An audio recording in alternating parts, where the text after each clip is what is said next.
अपने आपकी पहचान में ही परमेश्वर की पहचान है। एक छोटी सी कहानी है दोस्तों। दो दोस्तों के बीच एक शर्त लगी। इनमें एक दोस्त मकान में अपने आप को बंद कर लेगा, मकान की छत पर नहीं जाएगा, घर में टीवी भी नहीं होगी और मोबाइल भी नहीं रखेगा। उसे 1 साल बंद मकान में रहना होगा। इस मित्र ने कहा, शर्त मंजूर है, लेकिन बदले में मुझे क्या मिलेगा? मित्र ने कहा, यदि शर्त जीत गया तो 10 लाख रुपये मिलेंगे। घर में कॉल बेल लगी है, यदि तुम घर में न रह सको तो घंटी बजा देना और बाहर आ जाना। बात खत्म, यानी शर्त खत्म। 10 दिन तो उसने जैसे तैसे बिताए। एक खिड़की थी, उसमें से उसे 2 वक्त भोजन और पानी दिया जाता था। स्नानागार की व्यवस्था भीतर भी थी, वॉशिंग मशीन भी रखा गया था। सिर्फ शर्त मुताबिक बाहरी दुनिया से उनका नाता 1 साल तक सदंतर बंद। घर में अकेला था, कुछ किताबें थी, पढ़ ली। कितना पढ़े, उससे भी मन उब गया। क्या करे, उसे समझ में नहीं आ रहा था। ऐसा करते करते 1 महीना तो निकाल दिया। अब तो उसे अकेलापन परेशान कर रहा था। अब तो दीवार पर मुक्के मार रहा था, कभी कभी अपना सिर पटक रहा था, गालियां दे रहा था, चिल्लाने लगा। कई बार ऐसा सोचता था कि घंटी बजा दूं, बाहर निकल जाऊं। पर उसे 10 लाख रुपए याद आते थे। शर्त हार जाएगा। एक दिन उस मकान के हॉल में बैठ गया, आंखें बंद कर ली और उसे अपनी दृष्टि भीतर डाली तो उसे कुछ शक्ति का अनुभव हुआ।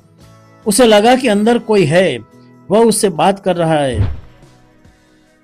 उसने फील किया कि ध्यान की भी अपनी शक्ति होती है।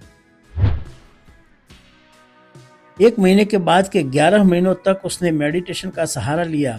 अकेलेपन में एकाग्रता की तलाशना शुरू की। उसने ध्यान की शक्ति के जरिए उसने 11 महीने निकाले। शर्त खत्म होने वाली थी, आखिरी दिन था। शाम को तो आज बाहर निकलना ही था। दूसरे दोस्त की जिंदगी कुछ ऐसी चली कि सब कुछ बिगड़ गया।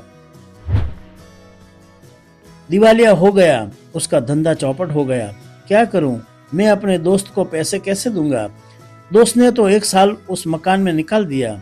उसने सोचा कि एक काम करता हूँ, रिवॉल्वर लेकर जाता हूँ, उसे गोली ही मार देता हूँ, दोस्त को खत्म कर देता हूँ, शर्त भी खत्म हो जाएगी। इतना निराश हो गया कि रिवॉल्वर लेकर गया दोस्त को मारने पर। यह क्या, समय से पहले ही दोस्त ने मकान को खाली कर दिया था। एक चिट्ठी चिपका कर गया जिसमें लिखा था, मैं खुद आज यह शर्त को तोड़ रहा हूं। मैं चाहता तो कुछ घंटे रुककर यह शर्त भी पूरी कर सकता था।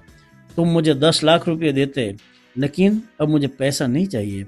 मैंने अंदर रहकर ध्यान की शक्ति को महसूस किया है, परमात्मा के करीब जाने का प्रयास किया है। यह कहानी जिसका सार कहता है, 1 साल के लिए खुद को मत बंद कीजिए। दिन में 24 घंटे में 1 घंटा या आधा घंटा अपने लिए, अपने आत्मा के लिए, अपने आत्मा की सोच के लिए निकालिए। मेडिटेशन का सहारा लीजिए, ध्यान का सहारा लीजिए, भक्ति का सहारा लीजिए। वही आधा घंटा या 1 घंटा जब आप अपने आप से बात करोगे तो आप महसूस करोगे कि आत्मा में बहुत बड़ी शक्ति है। उस 1 घंटे के बल पर बाकी 23 घंटे आप अपने आप को शक्तिशाली महसूस करोगे। आओ हम अपनी आप की पहचान करें। आओ हम अपने आप की पहचान करें, ताकि अपने आप की पहचान में ही परमेश्वर की पहचान है।